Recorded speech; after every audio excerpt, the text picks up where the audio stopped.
You also were teaming up with Haystacks Calhoun, and I think you won your very first WWF tag team title with Haystacks. Yes. What was he like to be around as a person? Yes, well, we only wrestled each other, and it was like against Fuji and Tanaka most of the time. And Fuji and Tanaka, they weren't keen on having him in the ring for too long. We wrestled Madison Square Garden 32 minutes. I was in the ring for 27. Yeah, but it was all about me tagging the big guy. Right, I was going to say, was and set make up for him the hero, you know. Yep. And I didn't mind that at all. As a matter of fact, I would say Haystacks was the one that got me over without even knowing it, because sympathy on you. Yeah, you know, I was there. You know, people make the mistake. Oh, well, I got to be a tough guy. I can't sell too much.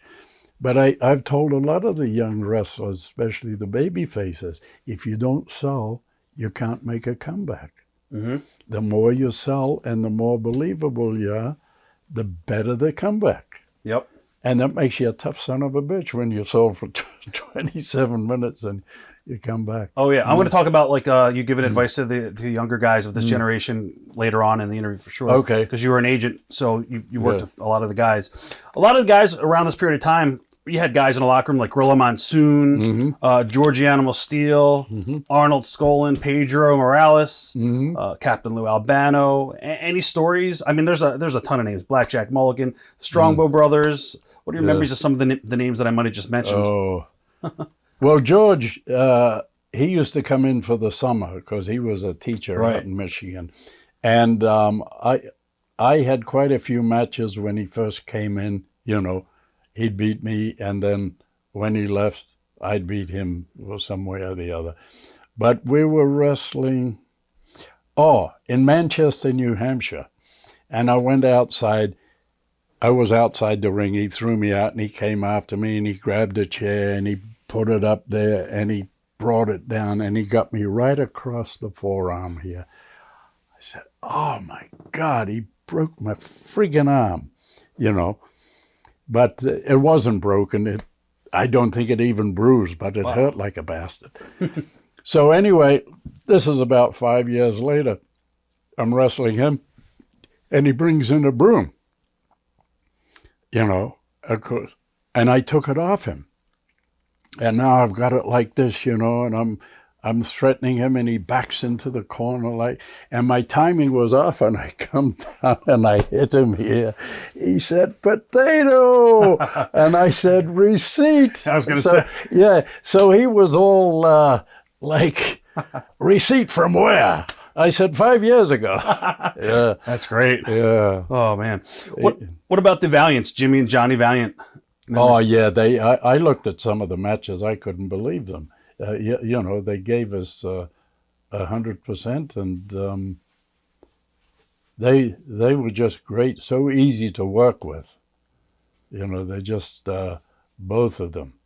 What about Captain Lou Albano back in the day? What was he like to be around? Thank God. He liked me, you know. Right. I remember wrestling him one time in a 6-man tag, and he came in, he said, slam. And I said, no, Lou. He said, slam. You know, so okay, because I thought I might hurt him if I slam it, because he was older than me. I don't know how much older, but quite a bit. But he liked me. If he didn't like you, boy, you were in trouble. But that's with Lou, right? Yeah. Blackjack Lanza. Oh, Lanza was great. Him and I, as agents, you know, we traveled together quite a bit. But I'll tell you a funny story there. Blackjack, Lanza, and Mulligan were wrestling me and Dean Ho. Right. And they had the, the cowboy hats and everything.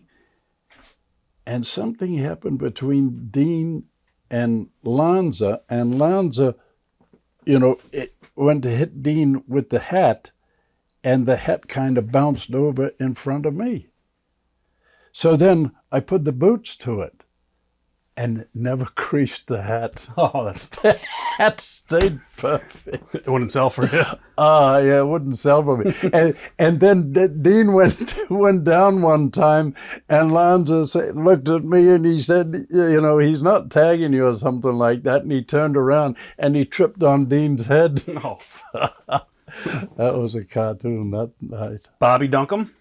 Oh, Bobby, what a pleasure it was working with him.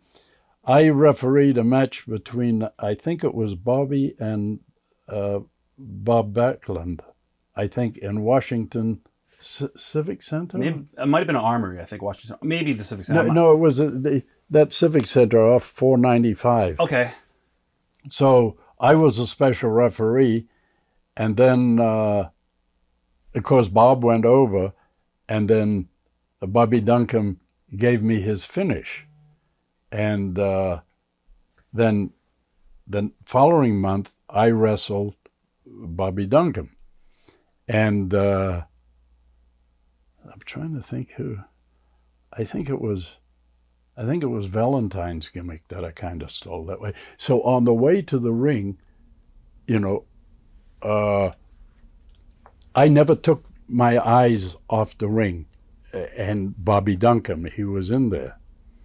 And I got up and I got, about 12 feet from the ring, and I just stopped. And I was just eye to eye with him, you know. Right. And then he came towards the turnbuckle, and then I walked towards him, and then he backed up in the ring. You know, it's all psychology. Of course. Yeah.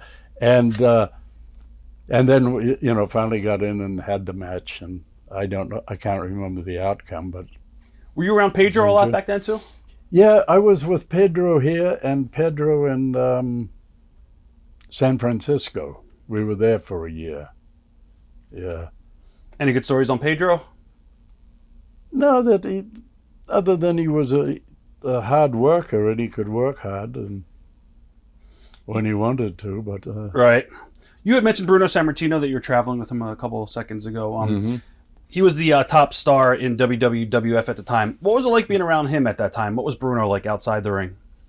Yeah, he was very friendly, a very hospitable guy, I thought, and unfortunately, I didn't get any pictures with him in his wrestling days. I never thought of it, but one of these autograph sessions here in New Jersey, he was there, and I said, Bruno, can you take a picture? And I've got the picture, I actually put it in black and white. I've got the color one. Oh, wow. But I got it in black and white, too. That's pretty cool. Yeah.